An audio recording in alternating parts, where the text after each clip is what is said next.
Hi everyone, myself RJ Shaina from Radio Orange 106.4 FM and आज मेरे साथ एक बहुत ही स्पेशल गेस्ट हैं major Vineet Kumar, founder and president of cyber peace foundation.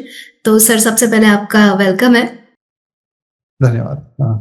And sir basically ये चैट हमारी रहेगी डीप फेक से रिलेटेड बिकॉज साइबर क्राइम कितने ज़्यादा बढ़ गए हैं, तो उसके बारे में ही हम बातचीत करेंगे। सबसे पहले एक छोटा सा इंट्रोडक्शन सर आपकी जुबानी हो जाए। बिल्कुल। पहले बहुत बहुत धन्यवाद शाइना जी, मुझे इनवाइट करने के लिए, और पूरे रेडियो ऑरेंज टीम को भी मैं धन्यवाद देना चाहूँगा। मेरा नाम मेजर विनीत कुमार है। मैं फाउंडर हूँ। एक संस्था है जो कि इंडिया में शुरुआत हुई थी, अभी एक ग्लोबल एंटिटी है जिसका नाम है साइबर पीस, जहाँ पे हम काम करते हैं cyber peace, cyber security, responsible online behaviour, और आप जैसे जो श्रोताओं हैं उनको कैसे हम साइबर अटैक, साइबर क्राइम से कैसे सुरक्षित रखें, उसके लिए हम काम करते हैं। तो यही साइबर पीस है। और अगेन बहुत बहुत धन्यवाद मुझे इनवाइट करने के लिए। Thank you so much sir, welcome.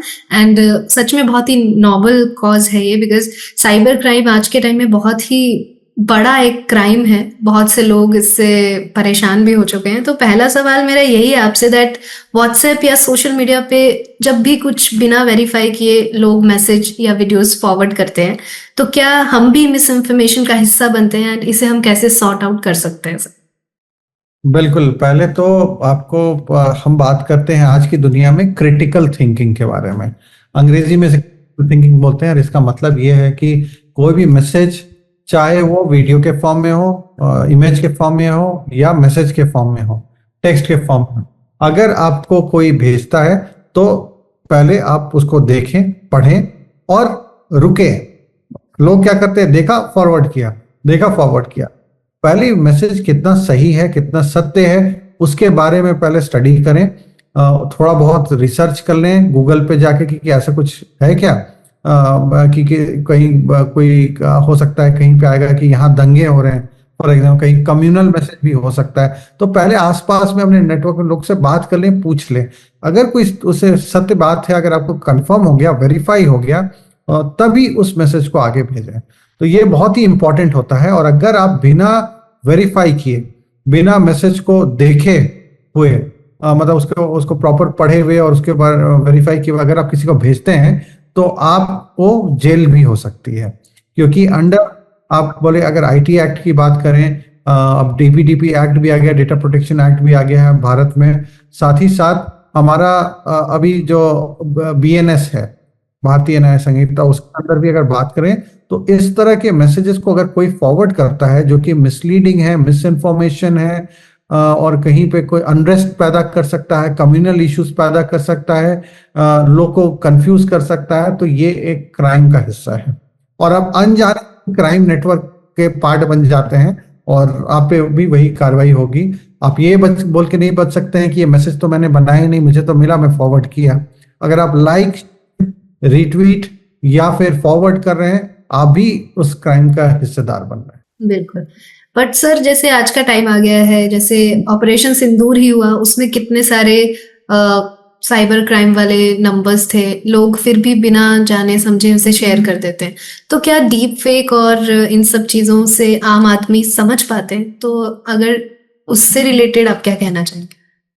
देखिए, बहुत सारी फैक्ट चेकिंग वेबसाइट है जो आज के दिन में है, और एक मैं कहूंगा PIB fact check, press information bureau, जो कि ministry of information and broadcasting में आता है।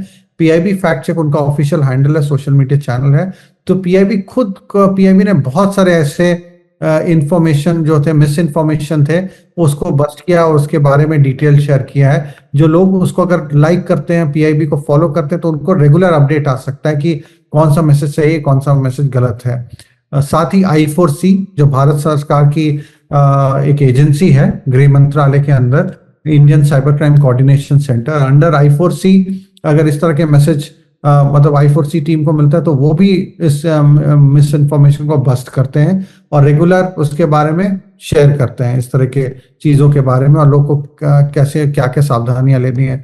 तीसरी अगर बात करें तो हम जैसी संस्था, जैसे साइबर पीस भी हमारे regular website, social media, blogs के थ्रू हम भी ये सब मैसेजेस को स्टडी करते हैं, और जहां भी हमें मुझे कुछ गड़बड़ लगता है तो हम इन मैसेजेस के बारे में लोग को अवेयर करते हैं। बहुत सारे टूल भी अवेलेबल हैं आज के दिन में, जैसे हाइव मॉडरेशन करके एक टूल है, जो हाइव डीफेक का एक टूल है जो फ्री है।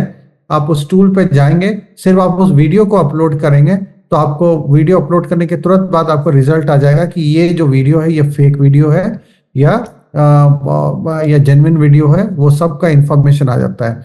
एआई जनरेटेड वीडियो तो उसमें लिख के आ जाएगा कि ये एआई जनरेटेड वीडियोस है।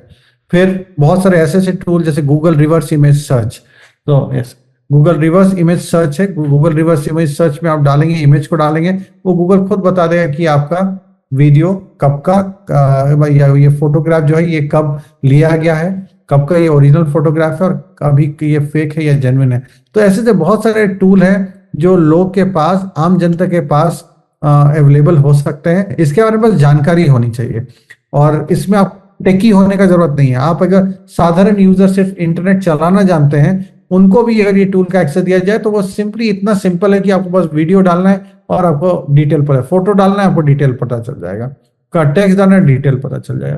तो आम जनता का पावर हो सकता है। हम लोग एक प्रोग्राम रन करते हैं, cyber peace first responder programme. Cyber peace का एक वेबसाइट है cyberpeace.global। उसके तहत हम कोशिश कर रहे हैं कि हर स्टेट में हम एक मास्टर ट्रेनर्स और एम्बेसडर्स का ग्रुप बनाए। जैसे आप मान लीजिए हिमाचल में हैं, तो आप वहां पे हम कोहोर्ट ऑफ मास्टर ट्रेनर बना सकते हैं। उनको हम 10 घंटे का प्रशिक्षण देते हैं फ्री में, गूगल के साथ मिल करके, google.org के साथ, और वो पूरा प्रशिक्षण ले करके लोग ट्रेन हो जाते हैं कि क्या क्या टूल्स है, क्या क्या रिपोर्टिंग चैनल है, क्या क्या तरीके हैं जिससे लोग को पता लगाया जा सकता है कि मिस इन्फॉर्मेशन क्या है, और पता लगने के बाद उसको रिपोर्ट किया जा सकता है।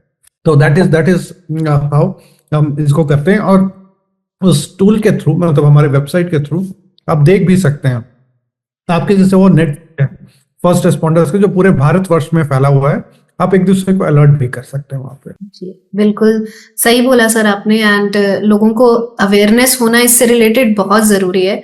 तो मुझे लगता है कि स्कूल्स में भी मैंडेटरी होना चाहिए मिस इन्फॉर्मेशन, क्योंकि बच्चों के पास एक्सेस आजकल बहुत ज़्यादा है मोबाइल फोन्स का। तो उससे रिलेटेड आप क्या कहना चाहेंगे? बिल्कुल बिल्कुल, और मेरा तो एक और मानना है, अपडेशन, ट्रेनिंग, अवेयरनेस तो एक जगह है। हम एज ऑर्डिनरी अगर हम अपने बारे में बात करें इंडिविजुअली, तो हम लोग बहुत सारा कंटेंट क्रिएट करते हैं, कंटेंट लेते हैं। अब जैसे मैंने एक लोग को एडवाइस किया कि अभी जैसे इश्यूज हो रही थी इंडिया पाकिस्तान की, बहुत लोग क्या है कि out of curiosity Indian army का देखा, कुछ चीज एक्टिविटी चल रहा है, उसका वीडियो बना लिया और वीडियो को अपने सोशल मीडिया में डाल दिया। तो ये सब इररेस्पॉन्सिबल बिहेवियर है। हर चीज लोग को सोचना, हर चीज लाइक्स और शेयर्स नहीं है दुनिया में। कुछ चीज नेशनल सिक्योरिटी है, कुछ चीज आपका, मैं बोल दूंगा, रिस्पॉन्सिबल बिहेवियर है जो आपको फॉलो करने की जरूरत है। हर चीज को डालना जरूरी नहीं है। सोच समझ के चीज को हम भी सोशल मीडिया पे डालें, और वहीं पे एक अच्छे रिस्पॉन्सिबल क्रिएटर कि हम क्या कंटेंट बना रहे हैं, वो कंटेंट सही है, गलत है। कंटेंट अगर आप पोस्ट कर रहे हैं या कमेंट पोस्ट कर रहे हैं, तो उससे अगले को कैसा लग रहा है, अच्छा लगेगा या बुरा लगेगा। तो हमें उस तरह से सोचना है एक ह्यूमन की, जैसे कि हम रियल वर्ल्ड में हम किसी को ऐसा चीज पब्लिकली नहीं बोलेंगे जिससे किसी को चोट पहुंचे वहां पे, या दिल दुखाने के लिए हम नहीं बोलेंगे, किसी को परेशान करने के लिए हम नहीं करेंगे।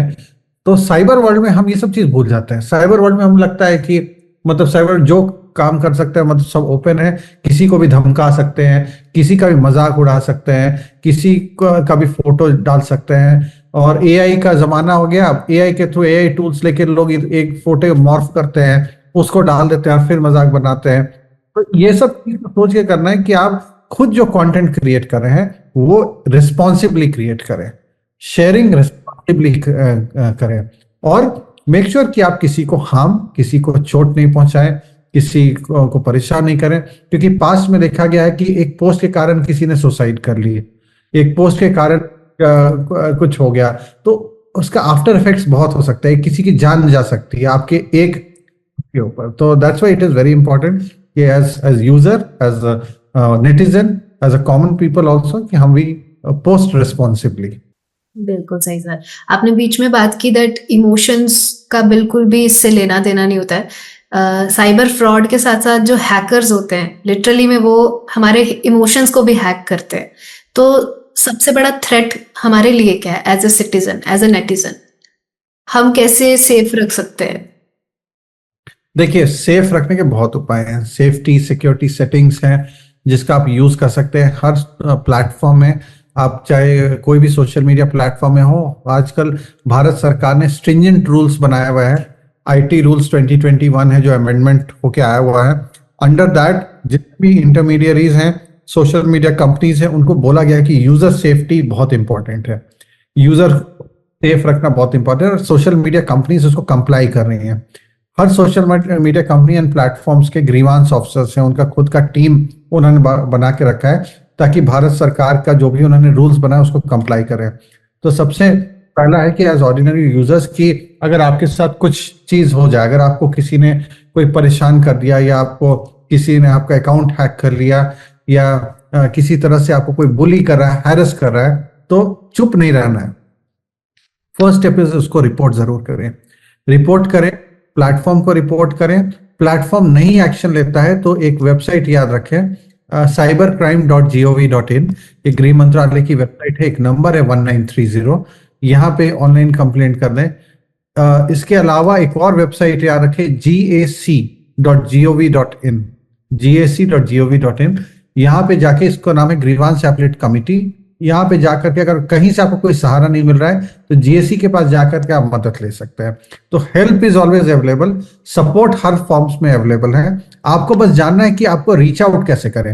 एंड रेजिलियंट, आजकल साइबर स्पेस में आजकल बात होती है साइबर रेजिलियंस की। हैक और ये इंसिडेंट इस तरह के होते रहेंगे। मैं ऐसा नहीं बोलता हूँ कि आप टिप्स फॉलो करें आप फुल्ली सेफ रहेंगे, ये गलत स्टेटमेंट दूंगा अगर मैं दूंगा। आप सेफ रहिए, स्टेप्स को फॉलो करें, लेकिन अटैक्स हो सकता है आपके साथ हो, फिर भी हो, तो उसमें आपको जानना है कि आप जितना जल्दी आप रिपोर्ट करें। गोल्डन आवर के बारे में हम बात करते हैं कि एक्सीडेंट होता है तो गोल्डन आवर इंपॉर्टेंट है इसका। ये तो वैसे साइबर एक्सीडेंट अगर आपके साथ होता है या आपको हैक किया जाता है या कुछ क्राइम होता है, तुरंत रिपोर्टिंग करना बहुत इंपॉर्टेंट है। जितना जल्दी आप रिपोर्ट करेंगे उतना जल्दी आपको असिस्टेंस मिलेगा और उतना जल्दी आपको सपोर्ट पहुंचाया जा सकेगा। बिल्कुल सही बात है सर। एंड आपने बताया कि क्या क्या सॉल्यूशन निकल सकते हैं इससे। तो जो हैकर्स हैं या जो साइबर फ्रॉड करते हैं उन्हें क्या पनिशमेंट दी जाती है, उनके लिए क्या लॉज बने? बहुत सारे लॉज हैं। अब ये डिटेल्स लॉज में जाना इन शॉर्ट टाइम डिफिकल्ट होगा, बट इतना जाना है कि कुछ ऑफेंस है जो नॉन बेलेबल ऑफेंस भी हैं। सजा बहुत बड़ी सजा भी है। केसेस जैसे चाइल्ड सेक्सुअल अब्यूज, सीसैम और इस तरह के कंटेंट अगर सोशल मीडिया पे शेयर हो रहे हैं तो इसका इनफैक्ट बहुत आई वुड से रिस्क, बहुत ही सीरियस पनिशमेंट भी है इसमें, जहाँ पे आपको जेल भी होगी और साथ में फाइनेंशियल सजा भी होगी। यहाँ पे इस तरह के लॉज प्रोविजंस बने हुए हैं और उस प्रोविजंस को अगर कहीं भी किसी तरह से वायलेशन होता है तो bailable as well as non bailable भी बहुत सारे ऑफेंसेस हैं। वो ऑफेंस पे डिपेंड करता है कि किस तरह का ऑफेंस किया गया है और तब पनिशमेंट दिया जा सकता है। बट सजा है, आपके बीएनएस में भी है। और पॉक्सो एक्ट की बात करें तो अगर चाइल्ड अगर इन्वॉल्व है, किसी बच्चे के साथ अगर आप ऑफेंस कर रहे हैं तो वहां पॉक्सो भी इन्वोक हो जाता है और चाइल्ड रिलेटेड प्रोविजंस भी उसमें लग जाता है। तो साइबर को लेकर हमारे पास अच्छे लॉज हैं भारत में जो कि हैं। और अब सुनने में आ रहा है कि एक और आईटी एक्ट का भी नया वर्जन दिखेगा जिसका नाम होगा DIA, डिजिटल इंडिया एक्ट। तो ये सब चीज अभी चीजें चल रही है। अभी डीपीडीपी एक्ट आ गया, DPDP rules, draft rules are out. अभी रूल्स है और रूल्स हो सकता है जल्दी नोटिफाई भी हो जाएंगे। तो ये सब चीज भारत सरकार जो हो सकता है बेस्ट कर रही है। साइबर कमांडोज क्रिएट हो रहे हैं हर स्टेट में। तो ये गृह मंत्रालय कमांडोज क्रिएट कर रहा था कि इस तरह की कोई भी हाईटेक ऑफेंस हो या छोटी सी क्राइम हो उसको काउंटर किया जा सके और लोगों को रिलीफ पहुंचाया जा सके। जी, thank you so much sir. I hope कि ये इंफॉर्मेशन सभी लोगों तक पहुंचे, बिकॉज साइबर से रिलेटेड अभी हर कोई है यहाँ पे, पूरी मतलब इंडिया ले लो या वर्ल्ड ले लो, और इससे रिलेटेड क्राइम भी बहुत ज़्यादा बढ़ रहे हैं। तो फाइनली साइबर पीस जो आपका फाउंडेशन है उसकी तरफ से आप क्या इंफॉर्मेशन देना चाहेंगे या मैसेज देना चाहेंगे? मेरा साइबर पीस की तरफ से यह मैसेज होगा कि साइबर स्पेस जो है ये एक कलेक्टिव रिस्पॉन्सिबिलिटी है, हम सबका रिस्पॉन्सिबिलिटी है। तो हम ये ना सोचें कि अगर किसी के साथ फ्रॉड, क्राइम या कुछ हो रहा है तो ये सरकार की जिम्मेवारी है। सरकार कर रही है, बट यहाँ अलग अलग संस्थाओं को आगे आना होगा। आपको एकेडमिक इंडस्ट्री, एकेडमिक यूनिवर्सिटीज की बात करें तो यूनिवर्सिटीज को आना होगा, इंडस्ट्री को आना होगा, एनजीओज को आना पड़ेगा, और आम जनता जो हम हैं हमें आना पड़ेगा, क्योंकि हमारा भी रिस्पॉन्सिबिलिटी बनता है। तो मैं एक हमारा जो प्रोग्राम है, बार बार इस आपके प्रोग्राम के माध्यम से अपील करूंगा कि जो भी श्रोता सुन रहे हैं वो अगर अपने दिन में अपना 1 घंटा देना चाहे, या एक दिन हफ्ते में, या 1 महीने, साल में, जितना भी वो टाइम दे सकते हैं, cyber peace first responder programme है, वॉलंटियर प्रोग्राम है, उसके तहत जुड़े। हम आपको पहले तो ट्रेन करेंगे, प्रशिक्षित करेंगे, उसके बाद हम आपको प्रेजेंटेशन टूल्स देंगे, और आप हमारे एम्बेसडर बन के आप जहां भी हो, आप झारखंड में हो, बिहार में हो, हिमाचल में हो, महाराष्ट्र में भी हो, हम सबको एक मूवमेंट की तरह एक साथ जुड़ना पड़ेगा। इस चीज को, मुहिम को आगे लेना पड़ेगा और गांव गांव तक जाना पड़ेगा, क्योंकि क्राइम का कोई बाउंड्री नहीं है। क्राइम ऐसा नहीं है कि दिल्ली और बॉम्बे में हो रहा है, क्राइम गांव में भी हो रहा है। आंगनवाड़ी वर्कर के साथ भी एक क्राइम हो रहा है, आशा वर्कर्स के साथ भी क्राइम हो रहा है। तो हमें एक साथ मिल करके इसमें जुटना पड़ेगा और एक फर्स्ट रिस्पॉन्डर की तरह एक्ट करना पड़ेगा। जैसे कि आपके बारे में बात करें शहना जी, तो आप भी जो आज ये प्रोग्राम करिए, आप एक तरह के फर्स्ट रिस्पॉन्डर है। आपके थ्रू आप ये प्रोग्राम को अलग अलग लोग तक पहुंचाएंगे। अगर आप ट्रेन हो तो हो सकता है आप आरजेस का एक नेटवर्क बन जाए और वो इस तरह वाइडर अपील करे। और लाइक मैं बोल रहा हूँ कि ये एक मैसिव मूवमेंट का जरूरत है आज के दिन में। ये मूवमेंट अगर बनेगा तभी साइबर क्रिमिनल्स का नेटवर्क टूटेगा और तभी लोग पैसे बचेंगे, लोग को हम सुरक्षित रख पाएंगे। Thank you so much, Major Mr. Vineet Kumar, founder and president of Cyber Peace Foundation. And sir, literally मैं आपका साइबर पीस बनाए रखे इसी तरह से साइबर वर्ल्ड में, एंड जितना भी साइबर क्राइम है वो धीरे धीरे ही सही लेकिन वैनिश हो जाए, ताकि हमें साइबर रिलेटेड क्राइम्स ना देखने को मिले। And so much thank you for your precious time, sir. Thank you Shaina.